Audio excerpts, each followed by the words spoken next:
Good afternoon, guys. How's everyone doing on this glorious sunny Wednesday afternoon? Hope everyone's doing well. Hope you're all in a good place. Hope you're doing well in life. Hope you're being lucky. Hope you've got good health and wealth. Welcome to my channel, guys. Joey Barnett TV. Sorry about the angle of this video, but I've got my selfie stick on and it's not behaving today, so I'm sorry about the angles. Actually, let me go and sit down. It might be a little bit better. Let's take the weight off my feet. That's better. God, blimey. So, guys, do you remember I said to you, when you do nice things in life, you get nice things back. When you're a nice person in life, you get nice people back. And you know, when you're rolling right in life, people seem to want to help you and people seem to want to be around you. Whereas if you're rolling wrong and you know you're not a nice person, then people don't want to be around you. So it's the way forward, guys. It really is the way forward. And it is hard. I know I keep rambling on about loving your enemies in bits and pieces and moving on from the past. It is hard in some circumstances where the cut is too deep for you to forgive.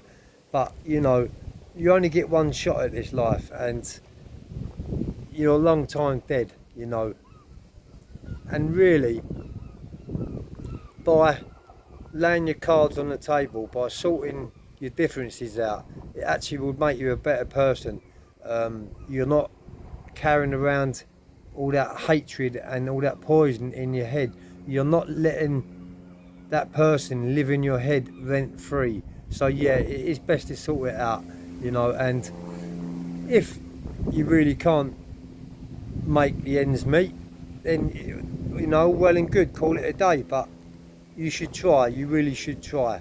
I've lost both of my parents, my mum and my dad, and I'll tell you what, I miss them so much, especially my mum. I was the apple of her eye, the only son, and it absolutely fucking broke me in half when I lost her. So for those that have got parents that have fallen out of their parents and you know haven't spoke to their parents, I'll tell you something now. You only get one set of parents, and that's the truth. And once your parents are gone, if they pass away and you've still got a bad bit of beef, you've still got a bad bit of blood between you. If they pass away, you'll live with that guilt for the rest of your life that you didn't try and sort it out with your parents. So, and it's very important. It really is important, because things come back to me. You know, things like I wasn't no angel and growing up as a kid. As quite a few of my followers know across my YouTube, you know, I was a tearaway and I was in and out of jail from the age of 12, 13 years of age. So I wasn't the best person to my mum, you know. I dragged my mum through every single court through southwest London, Balham Juvenile Court, Southwestern, Stockwell, Camberwell, all of the courts all the way through. And I even called my mother every name under the sun when we was arguing, and I carry that guilt, you know.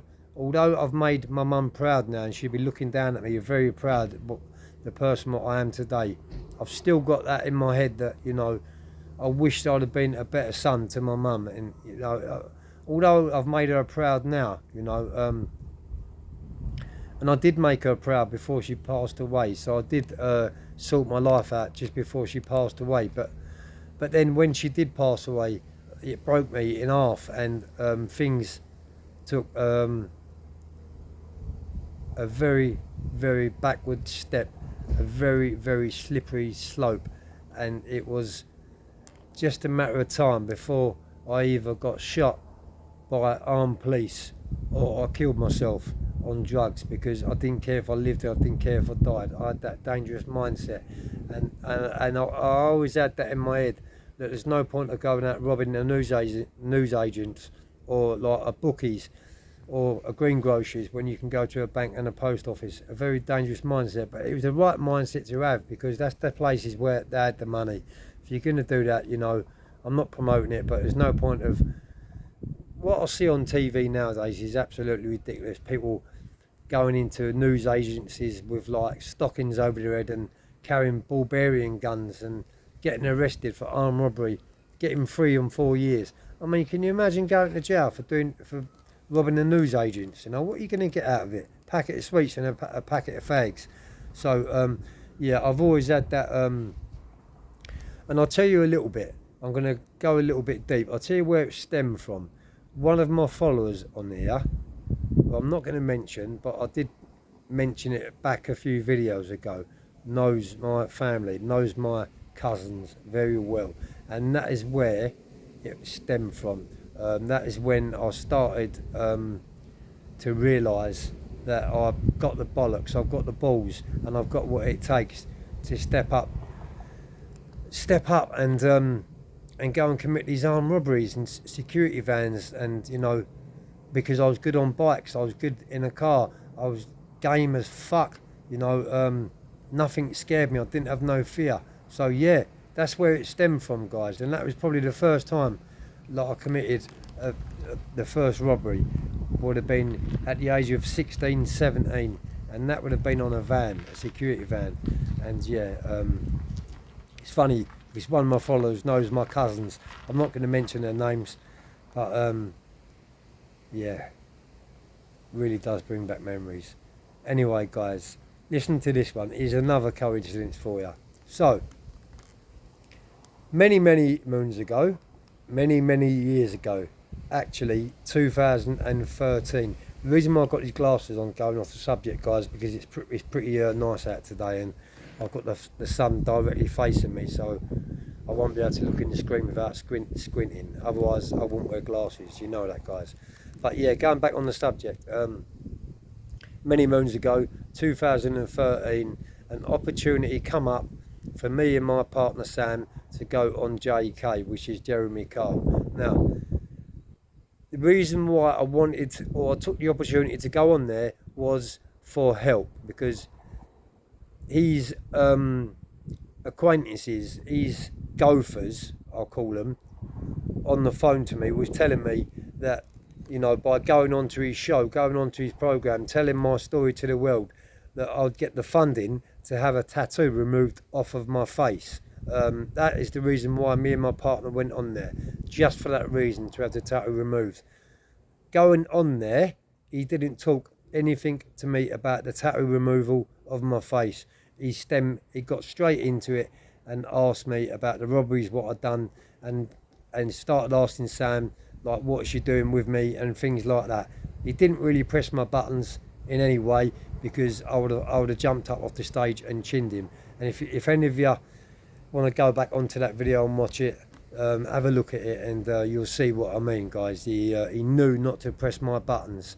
But yeah, as they completely and utterly changed the story. I went on there, as I said, to have a tattoo removed off my face, or to get the funding, and he started to talk to me about the armed robberies. So they lied to me, just to reel me in, just to get me on there.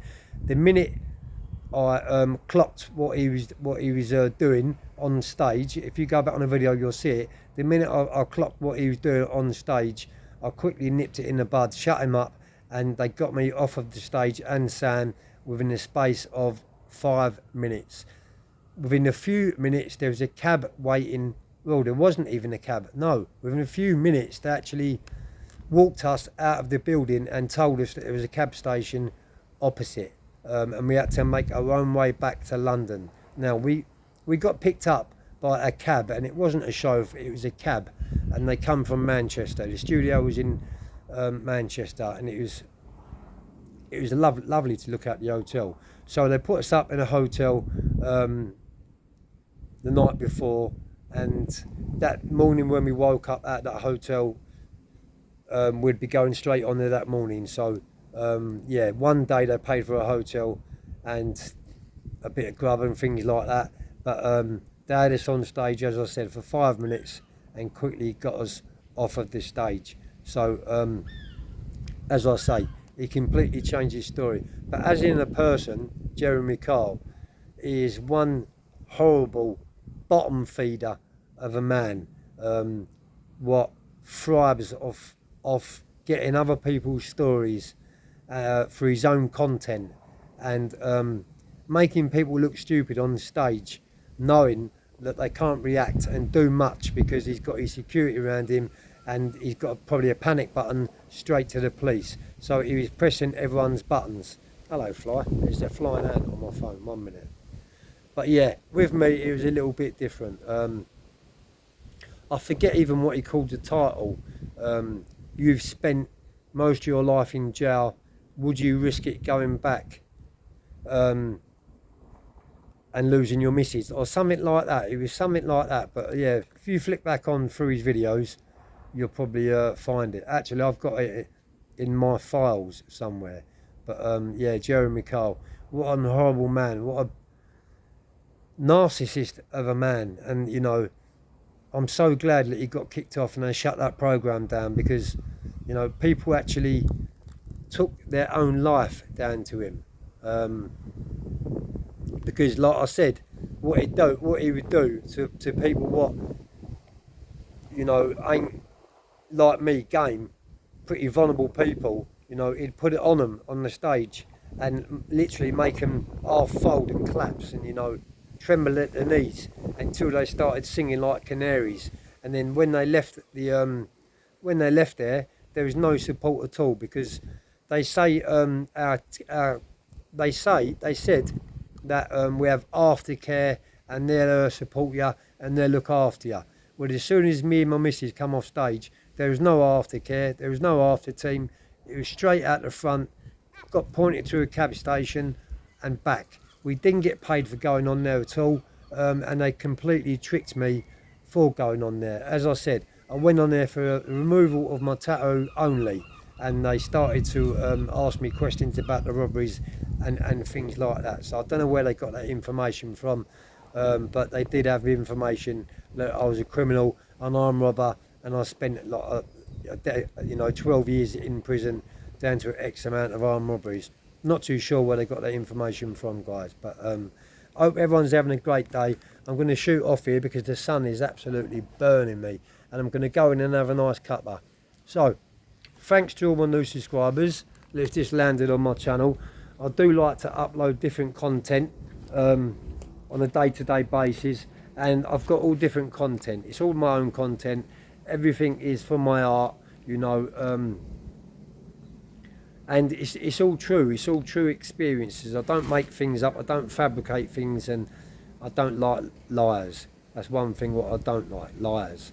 So guys, I'll probably be back at you in a bit, but I've got a bit of a dry mouth, as you can hear, because this morning I've been out the back garden with the fire pit. I had a load of wood, load of timber what needed burning, and yeah, I've been out there for a couple of hours doing that.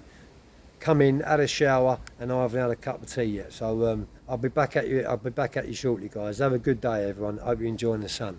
Peace. Thanks to all my new subscribers that's landed on my channel. Thanks to those that's been with me since day one of my journey. But this follower, what I'm actually talking to you about, what I was going to make this video about, I'm not going to mention his name, but he noticed.